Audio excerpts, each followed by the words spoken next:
All right, let's talk to Eliot Shorr-Parks. Eliot, a lot going on, my man. How are you, pal?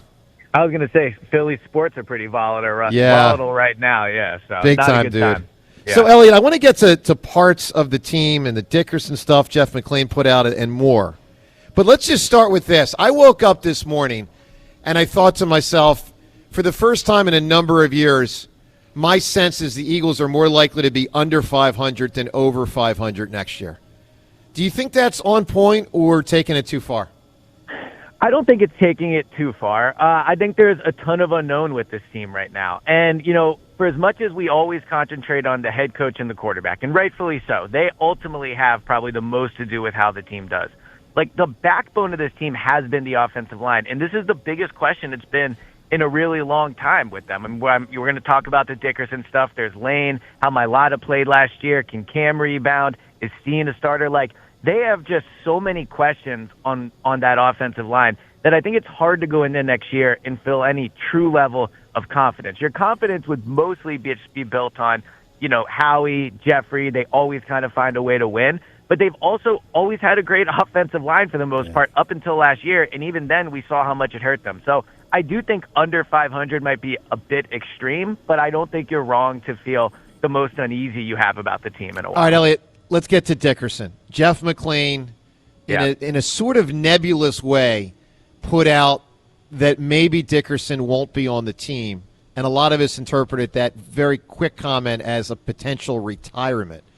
What do you know about the situation, and what do you think about the situation?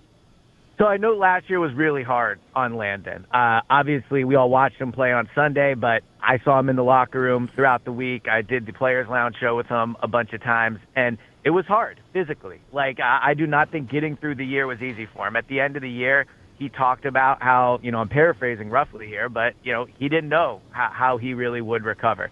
So I think at the end of the season, when emotions are high coming off of that year, your body probably doesn't still feel great. I could definitely envision a world where Landon, rightfully so, probably asks himself, like, can I do this again, right? But the other thing I think I've learned about Landon and getting to know him is he does truly love football. He loves playing next to Jordan. Him and Cam are close. And it would be surprising to me if he actually stepped away. Now, the question is, can he be a great player next year? Because on the surface, you go, well, if they lose Landon, that's a massive loss. And it would be, right? He's been an all-pro player. But he was not last year. So if he's going to be the same player he was last year, then that's a problem going into the new season. So I think right now in the heat of the moment, season right over, I would imagine he probably is, thinking, can my body do this again? But I would also think that once, it's time to actually make a decision, I would be surprised if he stepped away, but I also don't know the exact details of his health and where that's at. Who are the best options for offensive line coaches, Eliot? It's a great question. I think when you look at who they're going to try to go after, you want, somebody that is coached in the scheme that they're going to try to run. And they're obviously going to go to, or I shouldn't say obviously, it seems they're going to try to run a McVay, Shanahan type of run scheme. You look at what Mannion did last year. You look at what their new run game coordinator / tight end coach did. And it was a lot of running under center, right? So I do think that you are going to see them try to bring someone in that is coached up that type of system. And, what you're seeing so far with the coaching hires that they made is, like, a lot of them do have ties to Mannion. So I think over the past few years, and Jason Kelsey has talked about this with you guys, they have had a somewhat segmented coaching staff. Like, this guy does that, this guy does that. I think they're trying to get everybody on the same train. And as we're finding out, like with Stoutland, and I think, maybe some other players, like, if you're not on board with the direction they're going in, like, then you're not on the train. So in terms of specific names, I think it's hard at this point. It's going to be tough to pluck guys from other staffs, but I do think you can look at certain coaching trees and think they're going to try to go in that direction. So tell us about Mahaffey, the new run game coordinator, Eliot. Yeah, so he coached receivers the last 2 years, so I don't know if that's, the that's most immediate odd. shift. Yeah, so he has an interesting background. Played fullback, so I know you'll love that, for 2 years in the NFL. Playing fullback in today's world is not something that I admire, actually. Yeah, good news is it was 10 years ago. Like, why are you playing fullback? Well, he doesn't Well, In right today's, now. I mean, in Well, it today's helped world, him, it helped him make Why? the pros for 2 years. Yeah, and they helped him become a coach. Yeah. Also, like, I was mostly kidding. Like, he played in the NFL for 1 year. It wasn't, he wasn't like a career fullback. But regardless, in the year when he was in the NFL, he was actually around some interesting coaches. He was around Dan Campbell. He was around Ben Johnson. He was around Zach Taylor. So, like, he did have some interesting interactions there as a player. He coached in college for a while. He's coached a bunch of different positions. He coached tight end. He's been an offensive coordinator in college. And then he coached receivers. And then, of course, he's been with the Packers the last few years. So, you look at last year and why the run game struggled. I do think tight end blocking was part of it. Goedert, I thought, was okay. But from there on out, obviously, they really struggled there. So, normally their run game coordinator, it's never been / tight end. That's a new twist for them. But I think with the emphasis, I think you'll see a lot of 2 tight end sets, too. That's something Mannion did a lot. It's something Goedert did a lot. Jeez. So I think that means we got to get 2 tight ends who can block. Yeah, they got to get one first. I mean, Goedert, Calcaterra, and Granson are all free agents, and now they're going to have a new tight end coach. So I do think he has an interesting background for sure. So do you think that this guy being a tight end coach, does that help Dallas Goedert's return or hurt Dallas Goedert's return? I don't really think it impacts it. I think it's going to come down to money. I mean, this is probably Goedert's last big deal. He's coming off maybe the best year of his career. He just had a baby. Like, I'm sure right now it is about, money, financial security, where he wants to set his life up. I think it's going to come down to that. I don't think the tight end coach will have much to do with it. By the way, Eliot, I totally disagree with you on Goddard's best year of his career. Catching touchdowns, sure, but overall blocking, absolutely not. I thought this was the worst Goddard's I would ever. agree with you there, but I think in free agency, having all those touchdowns probably matters more than that's the huge. blocking. Double-digit touchdowns? Yeah. Well, he's going to make money off of that. Anyway.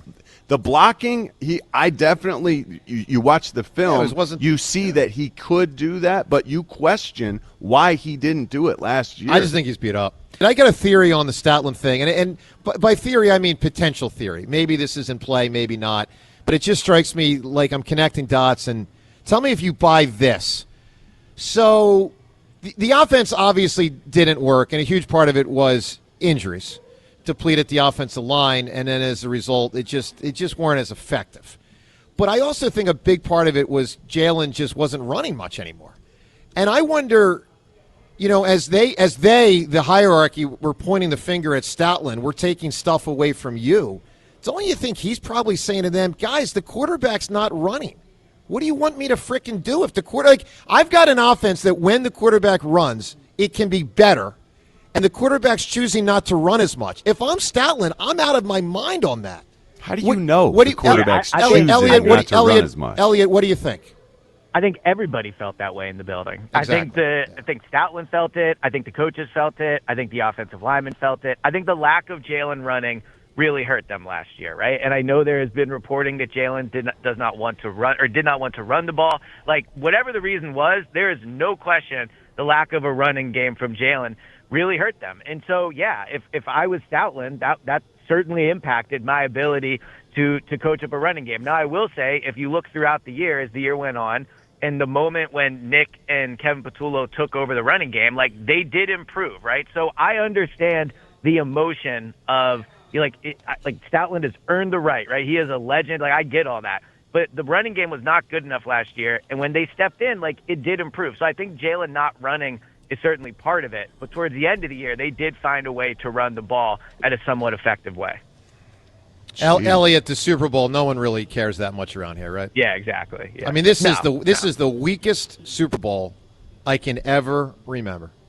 Yeah, but it does, I will say, if you wanted to see from an Eagles perspective, it does really hammer home what a blown opportunity this is. I think sometimes we wave away this season a little bit with it's hard to repeat, and it is. But, man, talk about a golden opportunity. If they could have just been 15% better on offense, right? One less mistake here, one less poor throw there, one more better block. We could be talking about them being in the Super Bowl. There was no great team this year. So I agree that Super Bowl has no juice. And Eagles are somewhat to blame for that because really if they would have been better, it would have been a better Super Bowl. And Nick being involved in that second half of the season really didn't do much for them. I mean, maybe the run game was a little bit better, but offense was dreadful. It never really picked up. Well, but for what it's worth, statistically, the run game was way better. Like, they average almost 50 more yards a game. Saquon had 3 times as many 100-yard rushing games. Like, the offense certainly did not improve to the level it needed to be, but when Nick stepped in, the offense did improve over those games. All right. Elliot, stay well, pal. That's debatable. Yeah, I'm not with you on that. Are we messing with numbers now, or are we talking about what actually took place on the field? Well, the numbers were a little better with the running, but I don't think they actually the numbers are what took place on the field. Well, they went from averaging 70 yards a game running to 125 or something like that. Like, that's a pretty substantial increase.